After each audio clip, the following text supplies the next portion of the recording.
Hello friends, welcome back to the Justice Junction. In this video, I am going to continue series of landmark judgments of Supreme Court of India. From groundbreaking constitutional interpretations to pivotal decisions that have redefined individuals' rights. Each case we explore has played a crucial role in shaping the nation's legal framework. Let's start. First case which we are going to discuss about is S. Khushbu versus Kanyammal 2010, that is, morality and criminality not to be treated as coextensive. Morally provocative statements which does not make out any offense cannot be subject to interference under criminal law. In this case, the court emphasized that a crucial distinction between morality and criminality, asserting that two should not be treated as coextensive. The judgment underscored that statements that may be morally provocative but does not constitute a criminal offense should not be subject to interference under criminal law. The court recognized the importance of safeguarding freedom of expression and held that mere moral objections should not lead to legal action. It asserted that the threshold for criminality must involve a clear violation of established legal norms rather than subjective moral standards. This decision aimed to strike a balance between individuals' freedom and societal moral values, highlighting the principle that the criminal justice system should intervene only when there is a demonstrable breach of legal boundaries, not merely moral disapproval. इस मामले में अदालत ने नैतिकता और आपराधिकता के बीच एक महत्वपूर्ण अंतर पर जोर दिया और कहा कि दोनों को एक साथ व्यापक नहीं माना जाना चाहिए। फैसले में इस बात पर जोर दिया गया कि जो बयान नैतिक रूप से उत्तेजक हो सकते हैं लेकिन आपराधिक अपराध नहीं बनते, उन्हें आपराधिक कानून के तहत हस्तक्षेप के अधीन नहीं किया जाना चाहिए। अदालत ने अभिव्यक्ति की स्वतंत्रता की सुरक्षा के महत्व को पहचाना और माना कि केवल नैतिक आपत्तियों के कारण कानूनी कार्यवाही नहीं होनी चाहिए। इसने जोर देकर कहा कि आपराधिकता की सीमा में व्यक्तिपरक नैतिक मानकों के बजाय स्थापित कानूनी मानदंडों को स्पष्ट उल्लंघन शामिल होने चाहिए। इस निर्णय का उद्देश्य व्यक्तिगत स्वतंत्रता और सामाजिक नैतिक मूल्यों के बीच संतुलन बनाना था। इस सिद्धांत पर प्रकाश डालना कि आपराधिक न्याय प्रणाली को केवल तभी हस्तक्षेप करना चाहिए जब कानूनी सीमाओं को स्पष्ट उल्लंघन हो, न कि केवल नैतिक अस्वीकृति। Next case is Bhavani Prasad Jinnah versus Odisha state commission of women 2010, that is, DNA test to be allowed only when a strong prima facie case and eminent need is made out for such a course. In this case, the court established a significant precedent regarding the use of DNA test in legal proceedings. The judgment emphasized that DNA testing should be allowed only when there is a strong prima facie case and a compelling need for such a course of action.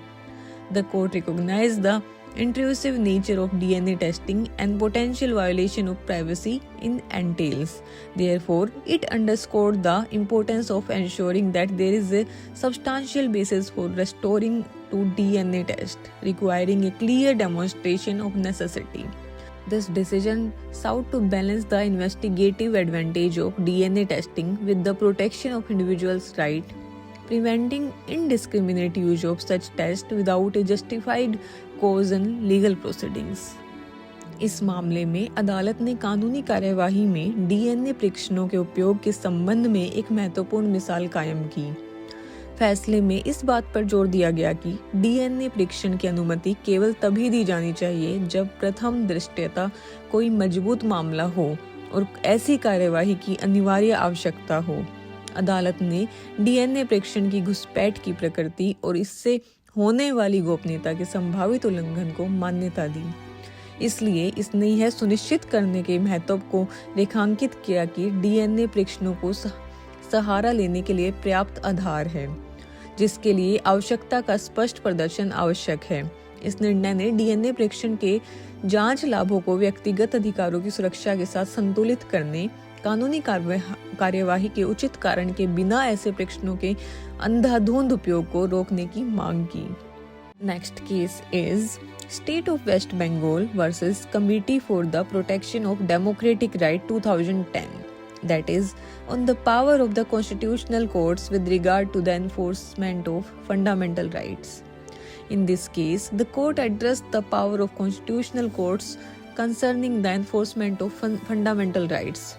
The judgment emphasized that pivotal role of constitutional courts in safeguarding and upholding fundamental rights as enshrined in the Constitution. It underscored that their courts possess the authority to intervene when there is a violation of fundamental rights, ensuring that citizens' liberties are protected. The decision highlighted the duty of the judiciary to act as a bulwark against arbitrary actions by the state, providing a check and balance mechanism to prevent infringement upon the individual's right. By affirming the robust authority of constitutional courts, the judgment reinforced the idea that the judiciary plays a pivotal role in upholding the constitutional guarantee of citizens, thereby maintaining the balance of the power between the state and its citizens. इस मामले में अदालत ने मौलिक अधिकारों के प्रवर्तन के संबंध में संवैधानिक अदालतों की शक्ति को संबोधित किया। फैसले में संविधान में निहित मौलिक अधिकारों की सुरक्षा और कायम रखने में संवैधानिक अदालतों की महत्वपूर्ण भूमिका पर जोर दिया गया। इसने रेखांकित किया गया कि इन अदालतों के पास मौलिक अधिकारों का उल्लंघन होने पर हस्तक्षेप करने का अधिकार है, यह सुनिश्चित करते हुए कि नागरिकों की स्वतंत्रता सुरक्षित है। निर्णय ने राज्य की मनमानी कार्यवाही के खिलाफ एक सुरक्षा कवच के रूप में कार्य करने, व्यक्तिगत अधिकारों के उल्लंघन को रोकने के लिए जांच और संतुलन तंत्र प्रदान करने के न्यायपालिका के कर्तव्य पर प्रकाश डाला। संवैधानिक अदालतों के मजबूत अधिकार की पुष्टि करते हुए फैसले ने इस विचार को मजबूत किया कि न्यायपालिका नागरिकों के संवैधानिक गारंटी को बनाए रखने में महत्वपूर्ण भूमिका निभाती है, जिससे राज्य और उसके नागरिकों के बीच शक्ति संतुलन बना रहता है। Next case is CBSE versus Aditya Bandopadhyay 2011, that is Interpretation of the Right to Information Act. Examinee's right include the right to inspection his elevated answer box. In this case, court delved into the interpretation of Right to Information Act. The judgment asserted that the examinee's right under the Act extend to the inspection of their elevated answer box. It recognized that right to information encompasses the examinee's legitimate interest in understanding the evaluation process and the basis of the marks awarded. The court emphasized that importance of transparency and fairness in the examination system, stating that the disclosure of elevated answer sheets is a crucial aspect of the rights to information for examinees. This decision marked a significant development in recognizing and affirming the rights of students to access and scrutinize their evaluated answer sheets under the ambit of the Right to Information Act. It aimed to enhance accountability and transparency in the evaluation process, promoting confidence in the examination system. इस मामले में अदालत ने सूचना का अधिकार अधिनियम की व्याख्या पर गहराई से विचार किया। फैसले में कहा गया कि अधिनियम के तहत परीक्षार्थी का अधिकार उनकी मूल्यांकित उत्तर पुस्तिकाओं के निरीक्षण तक फैला हुआ है। इसने माना कि सूचना का अधिकार मूल्यांकन प्रक्रिया और दिए गए अंकों के आधार को समझने में परीक्षार्थी के वैध हित को शामिल करता है। अदालत ने परीक्षा प्रणाली में पारदर्शिता और निष्पक्षता के महत्व पर जोर देते हुए कहा कि मूल्यांकित उत्तर पुस्तिकाएं खुलासा परीक्षार्थियों के लिए सूचना के अधिकार का एक महत्वपूर्ण पहलू है। इस निर्णय ने सूचना के अधिकार अधिनियम के दायरे के तहत छात्रों के उनकी मूल्यांकन की गई उत्तर पुस्तिकाओं तक पहुंचने और जांच करने के अधिकारों को पहचानने और पुष्टि करने में एक महत्वपूर्ण विकास को चिन्हित किया। इसका उद्देश्य मूल्यांकन प्रक्रिया में जवाबदेही और पारदर्शिता बढ़ाना, परीक्षा प्रणाली में विश्वास को बढ़ावा देना है। नेक्स्ट केस इज नंदनी सुंदर versus state of Chhattisgarh 2011, that is appointment of illiterate tribal youth, a special police officer to fight Salvajudam into counters most unconstitutional, violate Article 14 and 21. In this case, the court ruled on the appointment of illiterate tribal youth as special police officer to contend Salvajudam in the context of countering Maoist. The judgment declared such appointments unconstitutional, finding them violation of Article 14 and 21 of the Constitution of India. The court held that indiscriminate recruitment of illiterate tribal youth as special police officer was discriminatory and failed to uphold the principle of equality and protection of life and personal liberty. Article 14 ensures the right to equality before the law, and Article 21 guarantees the right to life and personal liberty. The court emphasized that the appointment of individuals lacking adequate training and education posed a threat to their lives and violated their right to dignified and secure existence. The decision underscored the constitutional obligation to ensure that security measures as implemented in a manner consistent with fundamental rights, particularly when dealing with vulnerable population in conflict areas. इस मामले में अदालत ने माओवादियों का मुकाबला करने में संदर्भ सलवा जुडुम में निपटने के लिए विशेष पुलिस अधिकारियों के रूप में अनपढ़ आदिवासी युवाओं की नियुक्ति पर फैसला सुनाया। फैसले ने ऐसी नियुक्तियों को भारत के संविधान के अनुच्छेद 14 और 21 का उल्लंघन पाते हुए असंवैधानिक घोषित कर दिया। अदालत ने माना कि विशेष पुलिस अधिकारियों के रूप में अनपढ़ आदिवासी युवाओं की अंधाधुंध भर्ती भेदभावपूर्ण थी और समानता और जीवन और व्यक्तिगत स्वतंत्रता की सुरक्षा के सिद्धांतों को बनाए रखने में विफल रही। अनुच्छेद 14 कानून के समक्ष समानता का अधिकार सुनिश्चित करता है और अनुच्छेद 21 जीवन और व्यक्तिगत स्वतंत्रता के अधिकार की गारंटी देता है। अदालत ने इस बात पर जोर दिया गया कि पर्याप्त परीक्षण और शिक्षा की कमी वाले व्यक्तियों की नियुक्ति उनके जीवन के लिए खतरा पैदा करती है, उनके सम्मानजनक और सुरक्षित अस्तित्व के अधिकार का उल्लंघन करती हैं।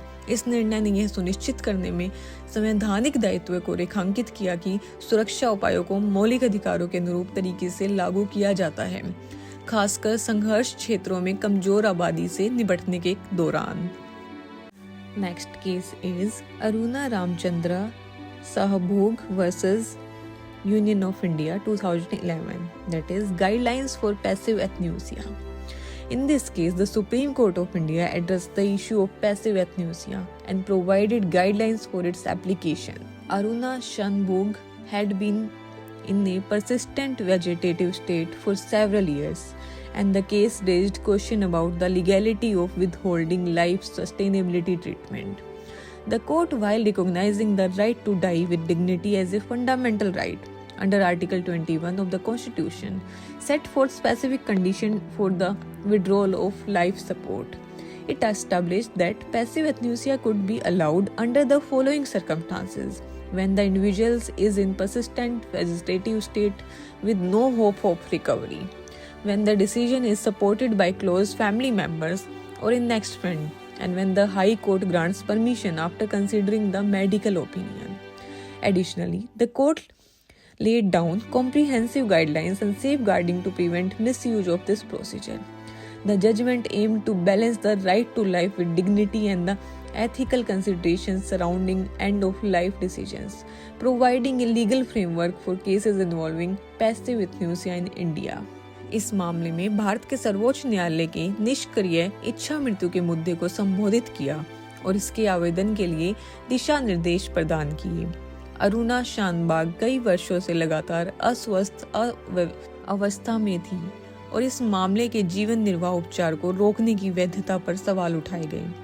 अदालत ने संविधान के अनुच्छेद 21 के तहत गरिमा के साथ मरने के अधिकार को मौलिक अधिकार के रूप में मान्यता देते हुए जीवन समर्थन वापस लेने के लिए विशिष्ट शर्तें तय की। इसने स्थापित किया कि निष्क्रिय इच्छा मृत्यु की अनुमति निम्नलिखित परिस्थितियों में दी जा सकती है: जब व्यक्ति लगातार खराब अवस्था में हो और उसके ठीक होने की कोई उम्मीद न हो, जब निर्णय को करीबी परिवार के सदस्य या किसी अगले दोस्त का समर्थन प्राप्त हो, और जब उच्च न्यायालय इसके बाद अनुमति देता है कि चिकित्सीय राय पर विचार करते हुए। इसके अतिरिक्त अदालत ने प्रक्रिया के दुरुपयोग को रोकने के लिए व्यापक दिशा निर्देश और सुरक्षा उपाय निर्धारित किए। निर्णय का उद्देश्य गरिमा के साथ जीवन के अधिकार और जीवन के अंत के निर्णयों के आसपास के नैतिक विचारों को संतुलित करना है, जिससे भारत के निष्क्रिय इच्छा मृत्यु से जुड़े मामलों के लिए कानूनी ढांचा प्रदान किया जा सके। Next case is Center for Public Interest Litigation versus Union of India 2012. That is, while distributing natural resources, the state is bound to act in consonance with principle of equality and public trust and ensure that no action is taken which may be detrimental to public interest. In this case, Supreme Court of India addressed the issue distributing natural resources and emphasized the principle of equality and public trust in the process.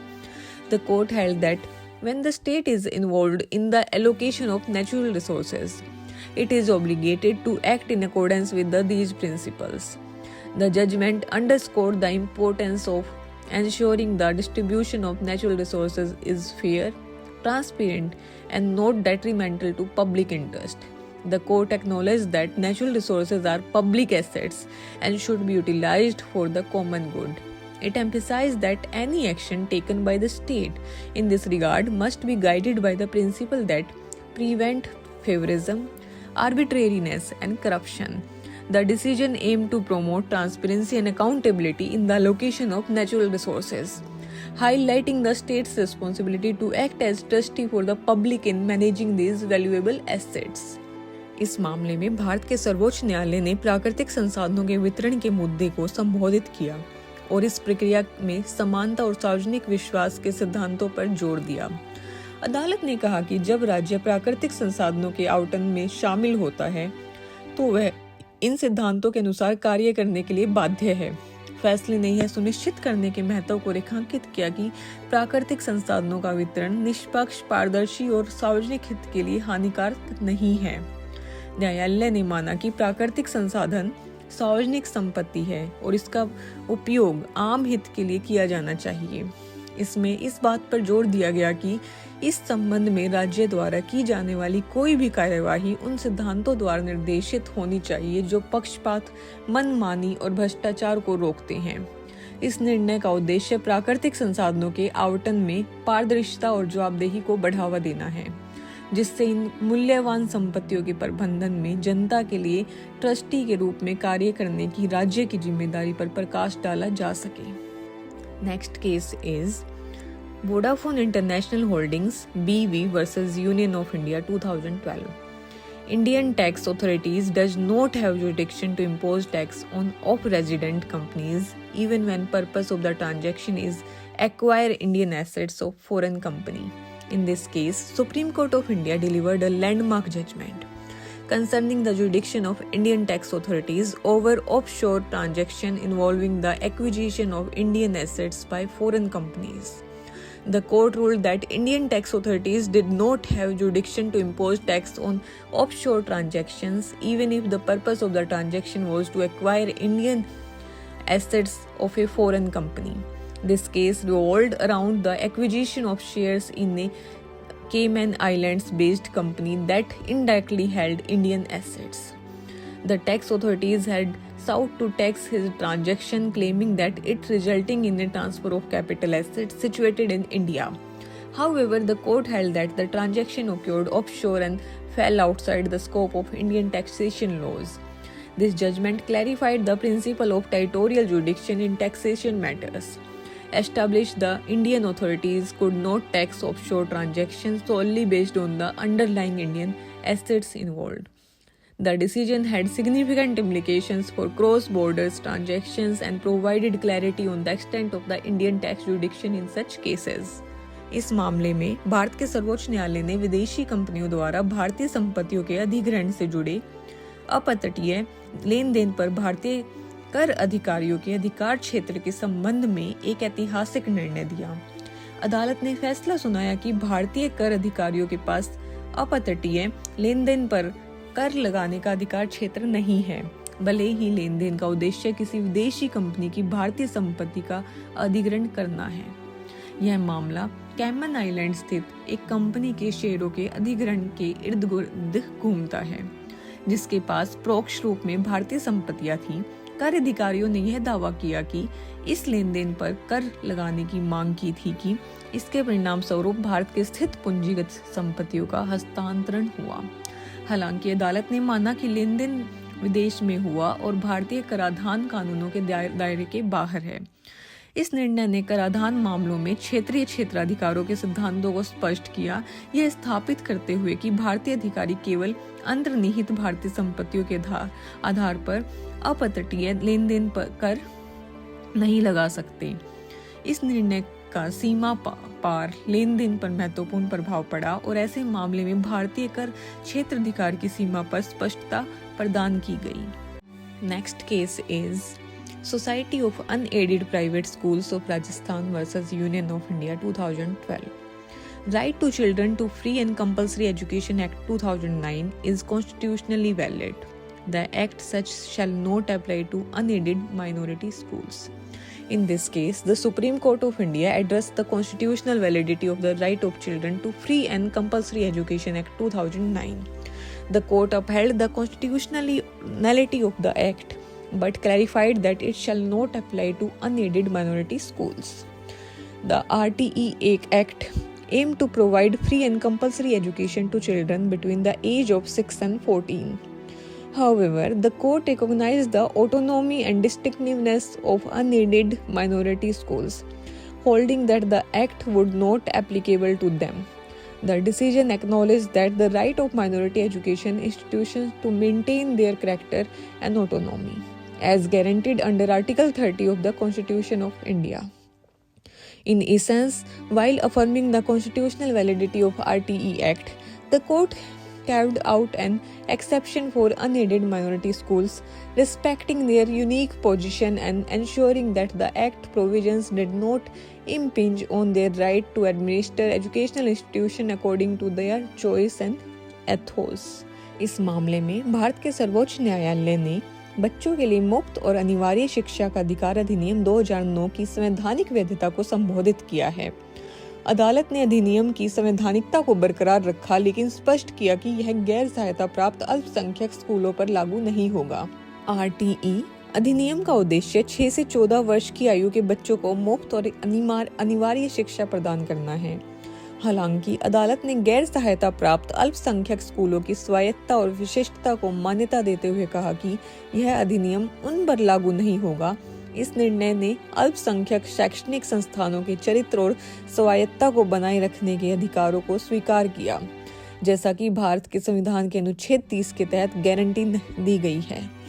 संक्षेप में, RTE अधिनियम की संवैधानिक वैधता की पुष्टि करते हुए अदालत ने गैर सहायता प्राप्त अल्पसंख्यक स्कूलों के लिए अपवाद बनाया, उनकी अद्वितीय स्थिति का सम्मान किया और यह सुनिश्चित किया कि अधिनियम के प्रावधान उनकी पसंद और लोकाचार के अनुसार शैक्षणिक संस्थानों को प्रशासित करने के लिए उनके अधिकारों का उल्लंघन नहीं करते हैं।